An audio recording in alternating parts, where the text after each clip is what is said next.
Hello students, how are you? I hope you all are good. Dear students, we have completed the chapter 13th. Today we are going to start chapter 14. Knowledge is power. In this chapter we will learn about history of writing, history of numbers, story of paper and invention of printing. Dear students, knowledge is power means ज्ञान ही शक्ति है. इसका अभिप्राय है कि ज्ञान द्वारा ही हम संसार की सभी भौतिक शक्तियों को जीतकर अपने जीवन को सुगम और सरल बना सकते हैं. आइए देखते हैं कैसे. We live in a world which is much more advanced and very different from the one in ancient time. आज का जो संसार है जिसमें हम रहते हैं वो जो प्राचीन काल है उससे एकदम से अलग है और विकसित है. The early man involved himself the gradually learned and invented many things. जो अर्ली मैन था वो अपने आप को व्यस्त रखता था चीज़ों को सीखने में और आविष्कार करने में. उसने बहुत सारी चीज़ों का आविष्कार किया. Initially the knowledge was passed on from one generation to another only verbally. और वो अपनी जो नॉलेज थी उसको कैसे पास करते थे? वर्बली, सिर्फ बोलकर. It did not prove to be much of a success as most of it got lost. और वो काफ़ी दिन तक उसको याद नहीं रख पाते थे नेक्स्ट जनरेशन और वो कुछ दिन बाद भूल जाते थे. Then man slowly started drawing, painting and writing what he knew. धीरे धीरे उन्होंने पेंटिंग, ड्राइंग और लिखना स्टार्ट किया जो वो जानते थे. This way is it was recorded and could be communicated. इस तरह वो अपनी नॉलेज को रिकॉर्ड कर सकते थे और याद रख सकते थे और एक दूसरे को बता सकते थे उसके बारे में. कम्युनिकेट मीन्स अपने ज्ञान को परस्पर आदान प्रदान कर सकते थे. Now come to the history of writing. History is the writing is the written representation of a spoken language. Writing क्या है? एक रिटन, लिखी हुई जो रिप्रेजेंटेशन है हमारी स्पोकन लैंग्वेज की, जो बोली गई भाषा है. Initially man Drew printing and picture of animals and objects which are quite evidently seen in caves found in several countries including India. India समेत कई ऐसे कंट्रीज़ हैं जहाँ पे केव्स वगैरह पाई जाते हैं और उस पे एनिमल्स की पिक्चर, पेंटिंग वगैरह ड्रॉ की हुई पाई जाती हैं एंशियंट टाइम की. This depict story of event like hunting expeditions, celebrations, important social events. और वो किस बारे में होती थी? जैसे जो वो हंटिंग करते थे या फिर सेलिब्रेशंस थे उनके या फिर इम्पोर्टेंट जो सोशल इवेंट्स थे उनसे रिलेटेड होती थी वो pictures. Eventually the pictures and painting and symbols led to the development of script. और इस तरह जो ये पिक्चर, पेंटिंग्स और ये सिम्बल्स थे इनसे लिपि का विकास हुआ.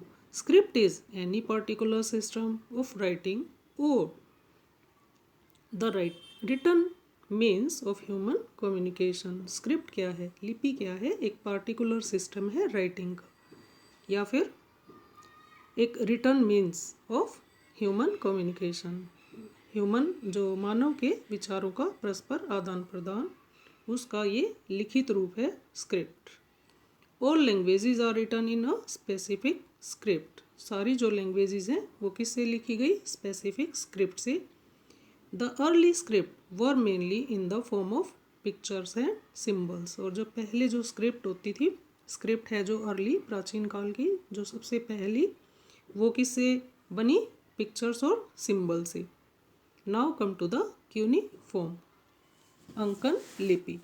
Ancient Sumerian develop a script by inscribing simplified pictures on. First of all, look at the picture. This is the cuneiform writing. Now come to the next page.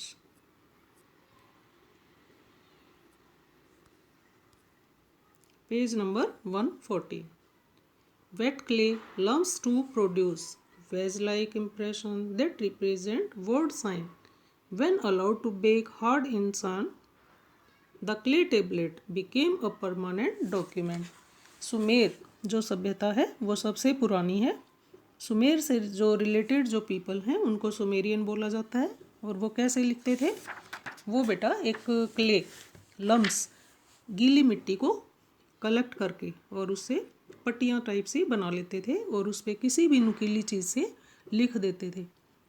जैसे खोद खोद कर, जैसे कील से लिखोगे ना, बिल्कुल ऐसे कील टाइप जो नुकीली नुकीली चीज़ें होती थी ना, उनसे वो लिख देते थे। उसके बाद उसे वो धूप में सुखा लेते थे, तो वो उनका परमानेंट डॉक्यूमेंट बन जाता था। Now come to the hieroglyph. The Egyptian style of writing was called hieroglyphic. जो इजिप्शियन थे, इजिप्ट के रहने वाले लोगों को इजिप्शियन बोला जाता था। तो स्टाइल था उनका, राइटिंग का क्या स्टाइल था? It use pictures to represent different object, actions, sound और आइडियाज़। उनका जो लिखने का तरीका था वो पिक्चर्स बना देते थे, जैसे नीचे पिक्चर में दिखा रखा है। Look at the picture carefully. देखो इसमें बहुत सारी पिक्चर्स दिखाई दे रही हैं आपको, जैसे बर्ड्स की, आई की।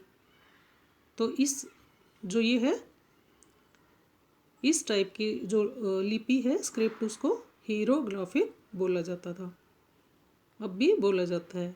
Evidences show that the Japanese, जो एविडेंस है वो दिखाते हैं कि Japanese, the Chinese and the Korean scripts are also based on pictures. सबूतों से हमें पता लगता है कि जो जापानीज़ है, चाइनीज़ है और कोरियन जो स्क्रिप्ट्स हैं, लिपि, वो पिक्चर बेस्ड ही हैं। Indus valley civilisation, Chinese civilisation, Mesopotamian civilisation and Egyptian civilisation are the oldest in the world. और ये जो सिविलाइजेशन है, ये जो सभ्यताएं हैं, ये बहुत ही पुरानी है संसार की। The script of Indus Valley civilization has not yet been deciphered, but writing on seals proved that script existed at that period. ये जो लिपि है ये ज़्यादा उजागर नहीं हुई, लेकिन आज भी जो लिखा हुआ है जो सील पे, तो वो क्या प्रूव करता है कि वो स्क्रिप्ट एग्जिस्ट करती थी उस पीरियड में। उस पीरियड में वो होती थी लिपि। द ब्राह्मी स्क्रिप्ट और the Indian script was developed near 2500 years ago. जो ब्राह्मी स्क्रिप्ट है, जो इंडियन स्क्रिप्ट मानी जाती है, ये 2500 ईयर्स अगो डेवलप हुई थी। And most of the Indian scripts have originate from this script. और जो इंडियन, जो बहुत सारी जो इंडियन स्क्रिप्ट्स हैं वो इसी से विकसित हुई। Now come to the Braille script. Louis Braille made a script for the blind in 1825। Underline this line, बेटा इसको अंडरलाइन करो, underline it. From Louis Braille से लेकर 1825 तक अंडरलाइन करेंगे। लुइस ब्रेल ने एक स्क्रिप्ट बनाई, वो किसके लिए थी? जो ब्लाइंड पीपल होते थे। It was called the Braille script. और इस स्क्रिप्ट को क्या कहा गया आगे चलकर? Braille script. Letters in the Braille are formed by raise dot on thick paper. और जो ये जो ब्रेल लिपि थी, ये थिक पेपर पे डॉट्स रेज करके बनाई जाती थी। उभरे हुए डॉट्स बना देते थे वो थिक पेपर पे, मोटे पेपर पे ना। जैसे सुई से हम छेद करें तो एक साइड वो रेज्ड होते हैं, वो जो डॉट्स हैं पीछे से अगर टच करोगे ना तो वो उभरे हुए लगेंगे आपको। तो इसी तरह bye touching the raised dot with their fingers. और जो वे लोग होते थे ब्लाइंड पीपल, तो वो उनको टच करके फिंगर से उन डॉट्स को और उनको पढ़ लेते थे। The visually challenged people are able to read. और वो इस तरह इनको डॉट्स को टच करके रीड कर लेते थे उनको मैसेज को। Many books are available in the Braille script. और ब्रेल स्क्रिप्ट पे बहुत सारी बुक्स अवेलेबल हैं। ब्लाइंड पीपल मीन्स जो लोग देख नहीं सकते, उनके लिए थी बेटा ये स्क्रिप्ट। अब भी है ये, जो अब भी जो ब्लाइंड पीपल है ना, तो वो ब्रेल स्क्रिप्ट से ही उनको एजुकेशन दी जाती है। Look at the picture, this is the Braille script. Now come to the next, history of numbers. Number कैसे विकसित हुए, इसमें ये देखते हैं। We will learn about the numbers. Numbers and countings are an integral part of our everyday life. ये हमारी life का बहुत ही इम्पोर्टेंट पार्ट है, नंबर और countings. However, the early man counted by drawing figures, symbol and dots. पहले जो लोग थे वो कैसे काउंट करते थे चीज़ों को, ड्राइंग से या फिर फिगर से या फिर सिंबल और डॉट से। This system was not consistent and therefore it's use faded away gradually. और ये ज़्यादा दिन तक नहीं चल पाया और ये लुप्त हो गया, एक तरह से कम हो गया उनका काउंटिंग करना इस तरह से। Today's decimal number system that we usually refer to as the Arabian numerals originate in India. और जो डेसिमल जो नंबर है सिस्टम, ये कहाँ ओरिजिनेट हुआ, इंडिया में। Come to the next page, concept of zero और शून्य ऑल्सो केम फ्रॉम इंडिया। और जो ये ज़ीरो है ना बेटा, और ये मतलब शून्य, शून्य और या फिर zero, both are same thing. ये कहाँ विकसित हुआ, कहाँ डेवलप हुआ, कहाँ इन्वेंटेड हुआ, इंडिया में।